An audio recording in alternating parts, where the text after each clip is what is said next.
She stood motionless in the narrow servants' corridor, her back pressed against the cold stone.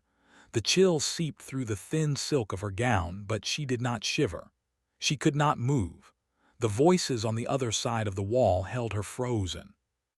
The Duke will never love her. She is nothing but a burden he was forced to carry. The head housekeeper's whisper was sharp and certain.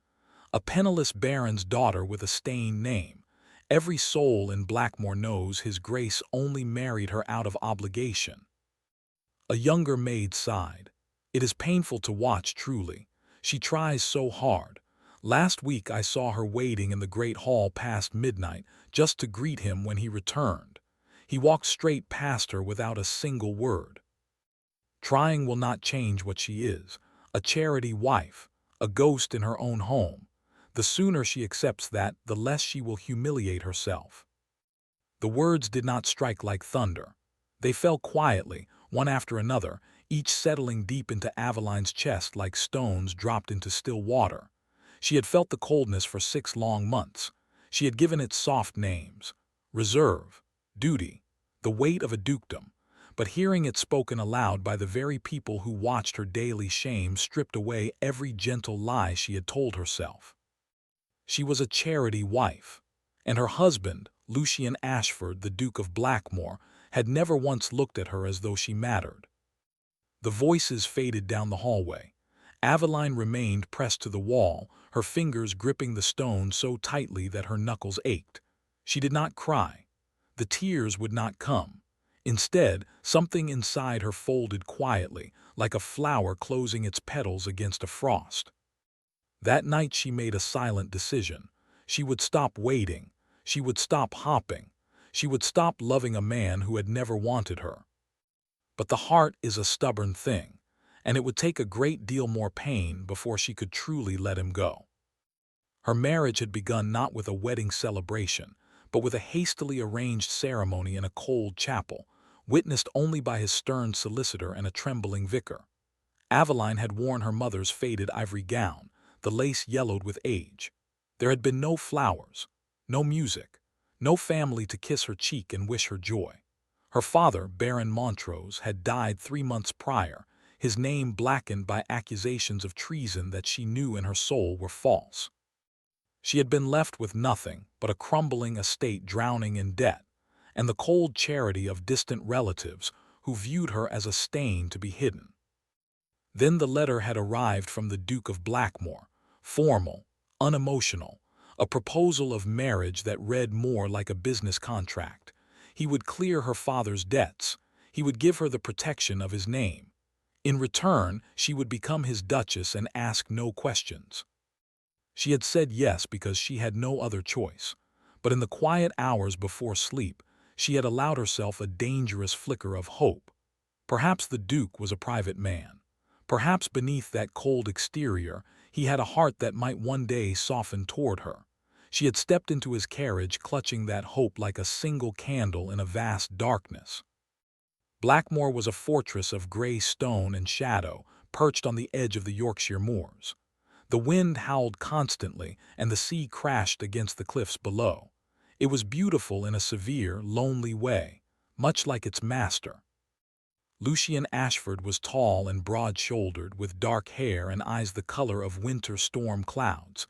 His face was sharply carved, unreadable. When he spoke, his voice was low and measured. He never raised it. He never showed anger. He simply showed nothing at all. From the first night, he had treated her with distant politeness, the kind one might offer an unwelcome but necessary guest.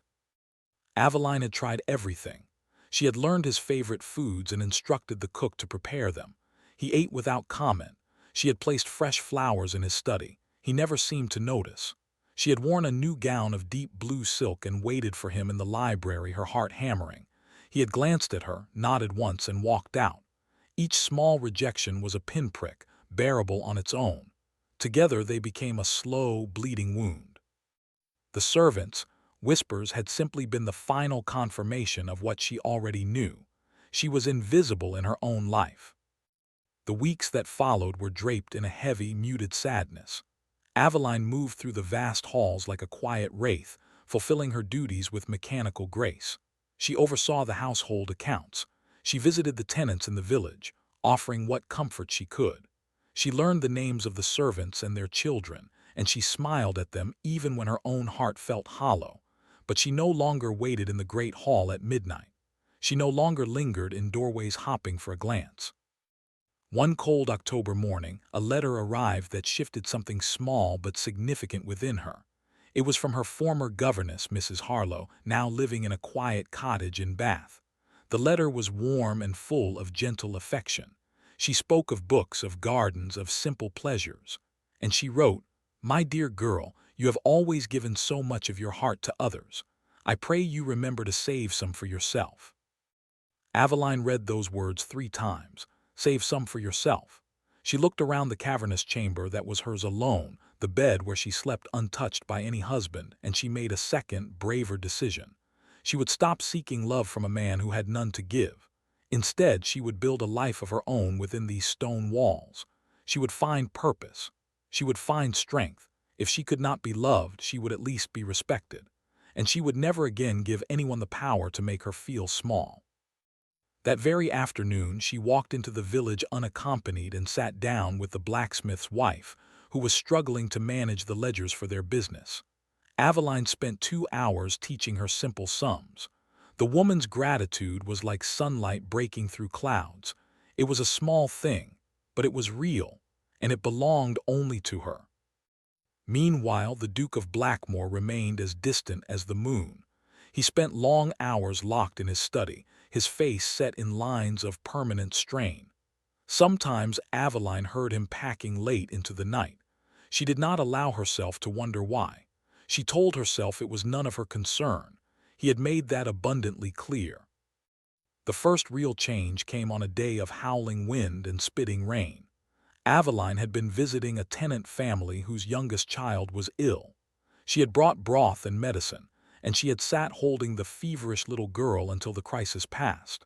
When she finally returned to the castle, soaked to the bone and shivering, she found the Duke standing at the foot of the grand staircase.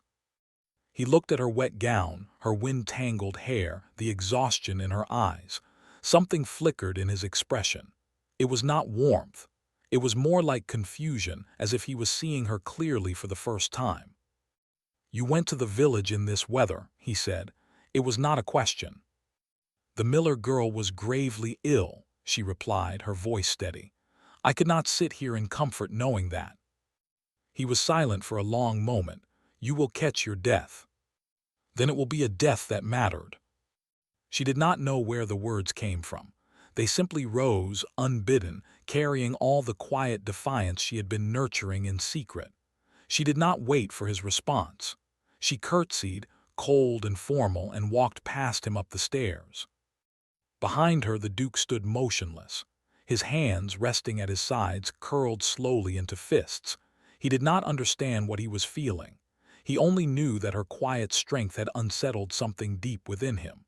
For the first time, he felt the faint, unwelcome stir of fear. Not fear of her, fear of losing something he had never bothered to value. Days later, the second unexpected blow arrived. His younger brother, Lord Julian Ashford, returned from the continent. Julian was everything Lucian was not. He was golden-haired and easy-smiling, with a charm that warmed a room the moment he entered it. He had spent the last 3 years traveling through Italy and France, and he returned with a trunk full of stories and an air of careless joy. The servants adored him. The tenants remembered him fondly, and he looked at Aveline as though she were the most fascinating creature he had ever encountered. The first meeting took place in the garden, where Aveline had gone to cut roses for the dining hall.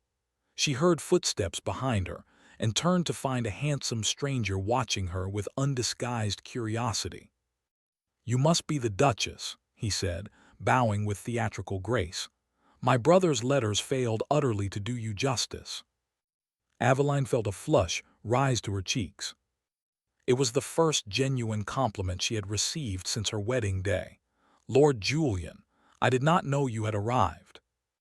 I wanted to see the gardens before all the fuss of greetings. I did not expect to find a rose more beautiful than the ones you are cutting." He smiled, and it was impossible not to smile back. They walked together among the hedgerows, and Julian spoke of his travels with such vivid humor that Aveline found herself laughing aloud for the first time in months. It felt foreign, that laughter. It felt like a door cracking open in a dark room. She did not notice the shadow standing at the library window above them. Lucien watched his wife laugh with his brother, and something cold and sharp twisted in his chest. He told himself it was irritation. Julian was always careless, always charming where he should be reserved. But as he watched Aveline's face, so bright and open in a way it had never been with him, the cold thing in his chest spread until his whole body felt rigid with it. He did not name the feeling. He refused to name it. But it followed him for the rest of the day, and when he closed his eyes that night, he saw her smile directed at another man. The following week brought the first true confrontation. A letter arrived for the Duke, delivered by a liveried messenger from a neighboring estate. It was placed on a silver tray in the great hall, and Aveline saw it before anyone could hide it away. The handwriting was elegant and distinctly feminine. The seal was pressed with a rose, and the scent of jasmine drifted faintly from the paper. She did not intend to ask. The words escaped before she could cage them. "Who is Lady Genevieve?" The Duke's hand paused halfway to the letter. His expression shuddered instantly. An old acquaintance. An acquaintance who writes on perfumed paper. Her voice was quiet, but there was a tremor beneath it she could not hide. Lucien's gaze hardened. "My correspondence is not your concern." That was the moment the last ember of hope inside Aveline turned to ash. She had not expected jealousy to be the final blow. She had thought herself already numb. But standing there in the echoing hall, watching her husband shield a letter from another woman as though she had no right to even ask, she felt something vital inside her sever. It was almost peaceful in its finality. She did not weep. She did not argue. She simply nodded, a small, dignified motion, and walked away. That night she sat at the small writing desk in her chamber and penned a letter to Mrs. Harlow. It was a letter she would never send, a confession of everything she had locked inside. "Dearest Clara," she wrote, "I have finally understood the truth. The Duke does not love me. He has never loved me. And I have spent so long begging for scraps of affection that I no longer recognize myself. Today I saw him guard a letter as if it were a treasure, while I have been nothing but a duty he tolerates. So I am letting him go. Not in body, for I am trapped by vows I cannot break, but in heart. I will no longer love a man who sees me as a burden. I will be his duchess in name only. I will be a ghost in his house, but a ghost who has finally made peace with her grave. My heart is my own again. I am taking it back." She folded the paper and hid it in a drawer beneath her handkerchiefs. Then she climbed into bed and slept more deeply than she had in half a year. In the days that followed, a new Aveline emerged. She was graceful, poised, impeccably dutiful. She managed the household with calm efficiency. She smiled at the servants, but her smiles were measured. She attended dinners but spoke only when spoken to. She no longer sought the Duke's eyes across the table. She no longer lingered in corridors hopping to cross his path. She had become a perfect porcelain duchess, beautiful and untouchable. And Lucien noticed. He noticed everything. He noticed that she no longer left flowers in his study. He noticed that she stopped asking after his day. He noticed that when he entered a room, she no longer tensed with hopeful anticipation. She simply curtsied and continued whatever task occupied her. She was polite, distant, unreachable. It should have been a relief. Instead, it felt like a door being locked from the inside. The jealousy that had begun as a cold ember now began to burn. Julian's presence only fanned the flames. The younger brother was constantly at Aveline's side, walking with her through the gardens, reading to her in the library, making her laugh with his ridiculous impressions of pompous lords. The servants began to whisper again, but this time the whispers were different. "Lord Julian is quite taken with her grace," the housekeeper murmured. "And who can blame him? She is a rare beauty, and his grace treats her like furniture." Lucien overheard that particular whisper in the corridor. He dismissed the housekeeper that very evening, an act so uncharacteristically harsh that the entire household fell into shocked silence. Aveline said nothing about it. She merely continued her needlework by the fire, her face serene. But inside, a small, bitter part of her wondered if he was defending her honor or merely his own possessive pride. The breaking point arrived on a cold November night. A ball was held at Blackmore, a grand affair to celebrate some political alliance. The great hall blazed with candlelight, and the air was thick with music and laughter. Aveline descended the staircase in a gown of deep emerald silk, her hair dressed with pearls. She looked every inch the duchess she had been forced to become. The assembled guests parted for her, murmuring admiration. Julian was the first to reach her side. He offered his arm with a grin. "Dance with me, sister. Let us show these stiff lords how it is done." Aveline hesitated, her eyes flickering across the room to where Lucien stood near the hearth. He was watching them, his face a mask of stone. But there was something in his eyes, something dark and fierce that made her breath catch. It was not anger. It was something rawer, something that looked almost like pain. She took Julian's arm, they danced, and she laughed. She laughed because it felt like freedom. She laughed because she was done caring what the Duke thought. She laughed because for the first time in months she felt alive. The dance ended. She curtsied to Julian and moved toward the terrace for air. The cold night wind was a balm against her flushed skin. She stood at the stone balustrade, looking out at the moonlit sea, and she did not hear the footsteps behind her until his voice cut through the silence. "You seem to enjoy yourself." Lucien's tone was controlled, but there was a jagged edge beneath it. Aveline did not turn. "Should I not have? It is a ball, after all." "You danced 3 times with my brother." He asked, I accepted. "Is there a law against it?" He moved closer and she felt the heat of him at her back. "You are my wife." She turned then slowly and met his storm-colored eyes with a calm that surprised even her. "I am your duchess. There is a difference. You made that difference very clear from the first night. I am a title, your grace, a duty, a burden you were forced to carry. Those were the servant's words, but we both know they spoke the truth. I am not your wife in any way that matters, so I will dance with whomever I please and I will laugh when I choose to laugh.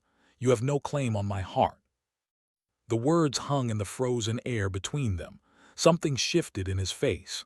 The mask cracked just for a moment, and she saw a flash of something raw and desperate beneath. Then it was gone. "You are wrong," he said, his voice barely above a whisper. "Am I?" She did not wait for an answer. She walked past him, back into the light and noise, and left him standing alone in the cold. That night Lucien did not sleep. He sat in his study, staring at the fire, and replayed every moment of the past months. He saw her waiting in the hall. He saw her placing flowers on his desk. He saw her face after he had dismissed her question about the letter, the quiet death of hope in her eyes. And he saw her dancing with Julian, laughing as she had never laughed for him. The realization crept over him like a slow, relentless tide. He was losing her. He had already lost her. And the fault was entirely his own. The following morning, driven by an impulse he did not fully understand, he entered her chambers while she was at breakfast. He did not know what he was looking for. Perhaps some remnant of her former self, some evidence that she still cared. His eyes fell on the writing desk. The drawer was slightly ajar. He opened it and found the unsent letter. He read it standing in the gray morning light, and with every line, something inside him cracked and bled. Her pain was laid bare on the page, so honest and so quietly devastating that his hands began to tremble. She had loved him, genuinely, deeply loved him, and he had crushed that love with his coldness, his silences, his cruel indifference. She was taking her heart back. She was letting him go. The words blurred before his eyes. He folded the letter carefully and placed it inside his coat, close to his chest. Then he went to find her. She was in the garden, alone, cutting rosemary for the kitchens. The morning sun touched her hair with gold, and she looked peaceful. He approached her slowly, his boots crunching on the gravel. She looked up, and her expression did not change. That lack of hope in her eyes was a wound he felt in his own flesh. Aveline. He said her name differently this time. There was something broken in the way he shaped the syllables. She straightened, the rosemary clutched in her hands. Your Grace. He flinched. Please, do not call me that, not now. What shall I call you then? I have no other name for you. He drew the letter from his coat. Her letter. Her face went pale. You read it, she said. It was not a question. I did, and He stopped. The words he had rehearsed fled. He was a man who commanded armies of workers, who negotiated with Parliament, who had built an empire of stone and influence. But standing before this woman, he felt utterly powerless. I did not know, he said at last, his voice rough. I did not know that you felt this way. How could you know? She replied, and there was no anger in her tone, only a vast, weary sadness. You never asked. You never looked. I was a ghost, and you were content to let me haunt the edges of your life. I was not content. The words tore from him. I was a coward. She stared at him, and something flickered in her eyes. Confusion. The faintest trace of the hope she had vowed to extinguish. He stepped closer. Sit with me, please. There is something I must tell you, something I should have told you the day I brought you here. She hesitated, then nodded slowly. They sat on a stone bench beneath an ancient yew tree, the scent of rosemary sharp and clean between them. And Lucian Ashford, the cold Duke of Blackmore, began to speak the truth he had locked away for years. Your father did not die in disgrace because of treason, he said. He died because he was trying to protect you from a man far more powerful and far more cruel than anyone knew. Lord Stanton, the Earl of Whitmore. He had evidence fabricated to suggest your father was a traitor. He did it because your father had uncovered his secret, a secret that would have ruined Stanton utterly. When your father refused to stay silent, Stanton moved against him. Aveline's hands tightened around the rosemary. The Earl of Whitmore, he visited my father often before his death. I never liked him. Your instincts were right. After your father died, Stanton intended to marry you by force. He would have claimed your remaining inheritance and silenced you forever. I knew this because I had been investigating him for years. He was a cancer in the government, a man who sold secrets to foreign powers. Your father was one of his victims, and you were to be the next. She was trembling now. And so you married me to protect me. Yes. His voice was low, almost a whisper. I told you it was a business arrangement because I was afraid. Afraid that if you knew the danger, you would be terrified. Afraid that if you knew I had wanted you even before the scandal, you would think me as monstrous as Stanton. I have loved you from afar for longer than you can imagine. But I believed I was unworthy. I believed that a man like me, with blood on his hands and shadows in his past, could never deserve someone like you. So I built walls. I kept you at a distance, and I nearly destroyed us both. Tears were streaming down Aveline's face. You loved me all this time. From the moment I saw you in your father's garden years ago, you were 17. You were reading a book of poetry aloud to a stray cat. I was there on business, hiding from the world behind a hedge. I never introduced myself. I just watched, and I knew. But I was a fool. I convinced myself you would be happier if I left you untouched. I see now that I was wrong. I see that I broke your heart while trying to protect it. A second revelation was waiting, even more intimate. He reached into his waistcoat and withdrew a small, faded blue ribbon, frayed at the edges. He held it out to her in his open palm. Do you remember this? Aveline looked at the ribbon, her breath caught. Memory rushed back, soft and distant. She had been 13 years old, wandering the woods near her father's estate. She had found a young man, barely more than a boy, sitting against a tree with a bleeding gash on his arm. He was pale and shivering. She had torn a ribbon from her hair and bound his wound as best she could. She had spoken to him gently, told him everything would be all right. He had not spoken a single word. He had only stared at her with those storm-gray eyes, and when she left to fetch help, he had vanished. That was you, she breathed, the boy in the woods. I had been attacked by men loyal to Stanton. I was hiding, waiting to die. And then you came. You saved my life with a ribbon and a kind word. I kept it. I have kept it for over 10 years. You have always been my light, Aveline. I was just too blind to let you see it." She reached out, her fingers brushing the ribbon. Then her hand closed over his. The rosemary fell to the ground, forgotten. "I thought you did not want me," she whispered. "I thought I was nothing." "You are everything." His voice broke on the word. "You are the only warmth in this cold fortress. You are the reason I wake each morning, even when I cannot bear to look at myself. I love you. I have loved you so long and so badly that I forgot how to show it, but I will spend the rest of my life learning if you will let me." She looked into his eyes and she saw it at last. Not distance, not coldness, a desperate, aching love that had been caged behind iron self-loathing. And she felt the wall around her own heart begin to crumble. It did not fall all at once. It gave way in small pieces, softened by the tears on his face and the tremor in his hands. She was still wounded. She was still afraid. But the hope she had killed was stirring again, fragile as a seedling pushing through ash. "I am so tired of pain," she said. "I do not know if I can trust this." "Then do not trust it yet. Trust that I will prove it, every day, for as long as it takes." He lifted her hand and pressed it gently to his lips. The gesture was so tender, so unlike the man she thought she had married, that fresh tears spilled down her cheeks. They sat beneath the yew tree until the sun climbed high, speaking in low voices. He told her about the investigation into Lord Stanton, how the evidence was nearly complete and would soon clear her father's name publicly. She told him about the servants' whispers, the letter from Lady Genevieve, the slow death of her hope. And in the telling and the listening, the distance between them began to close. The Lady Genevieve, he explained, was a cousin who had been trapped in a difficult marriage and had written to him for legal assistance. The perfumed paper was her habit, nothing more. He showed Aveline the letter itself. It was a plea for help, full of fear and trust in his discretion. He had been protecting another woman's secret, not hiding a lover. The relief that washed through Aveline was so profound that she nearly laughed aloud.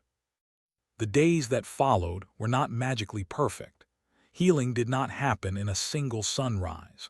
Aveline still felt the echoes of old hurts, and Lucien still struggled to express the depths of his feelings without retreating into stoicism.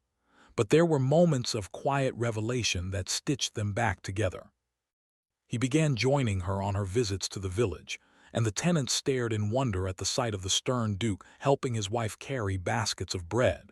He asked her to teach him the tenants' names, and he listened with focused attention. At night, instead of disappearing into his study, he sat with her in the library. Sometimes they read. Sometimes they simply sat in silence that was no longer empty but companionable and warm. Julian watched the transformation with a knowing grin. "I knew you would come to your senses eventually," he told his brother one afternoon. "I merely helped the process along." Lucien's response was a look that could have frozen the Moors, but later, in private, he thanked his brother. "Your affection for her woke me from a stupor. I am in your debt." "Keep her happy," Julian replied. "That is all the payment I need." The final healing came in the form of a quiet winter evening. Snow was falling softly outside the windows, blanketing the world in white. Aveline stood in the great hall, looking up at the portrait of the previous Duchess, Lucien's mother. She had been a woman of gentle eyes and a sad smile. Aveline felt a kinship with her now. Lucien entered and stood beside her. "She would have loved you," he said. "She always wanted me to find someone who saw beyond the title. I think I would have loved her as well." Aveline slipped her hand into his. It was a small gesture, but it spoke of trust finally given. He turned to face her fully, and in his eyes was a vulnerability that he no longer hid. "I am going to clear your father's name. The final documents are ready. Tomorrow, the world will know the truth. You will no longer be the daughter of a supposed traitor. You will be the daughter of a hero." Her throat tightened. "And what will I be to you?" He cupped her face in his hands, his touch feather-light. "You will be my heart, The only one I have ever had, the only one I will ever want." He paused, and then he spoke the words that sealed the long, broken journey. "I am sorry I loved you too late, but I will love you well for the rest of my days. I swear it." She rose on her toes and pressed her lips gently to his. It was not a kiss of desperate passion, but of quiet reunion, of two souls finally meeting after wandering lost in separate darknesses. Outside, the snow continued to fall, pure and silent, covering the old scars of the earth. Spring came, and with it, a new beginning. The Earl of Whitmore was arrested and stripped of his title. The evidence Lucien had gathered was irrefutable. Newspapers across the country proclaimed Baron Montrose a man of honor, wrongfully destroyed. Aveline stood in the garden where she had once let go of hope, and she felt her father's vindication like sunlight on her face. The estate of Blackmore bloomed. Laughter echoed in the halls again. The servants, once pitying or dismissive, now looked upon the Duchess with genuine admiration. And the Duke, who had been a stranger in his own marriage, became a man who smiled. It was a rare smile, but it was real, and it belonged to her alone. One evening in late May, as the scent of lilacs drifted through open windows, Aveline sat on the terrace with Lucien beside her. She was stitching a small garment, a tiny linen thing meant for a future none of them had dared to name aloud until a fortnight ago.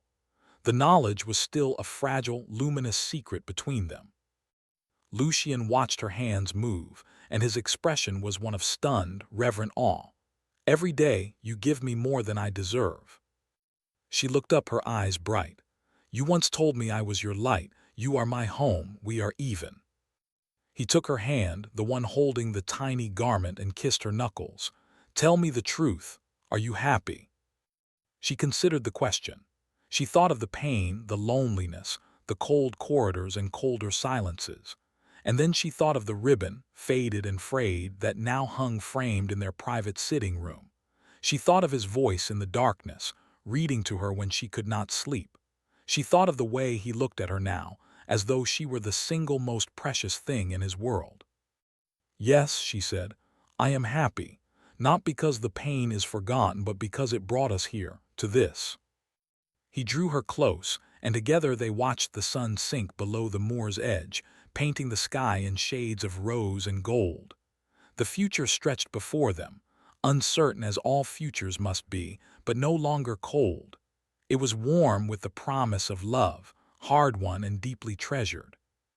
And in the quiet of that fading light, the last shadows of the past finally dissolved, leaving only the steady, enduring glow of two hearts that had found their way home.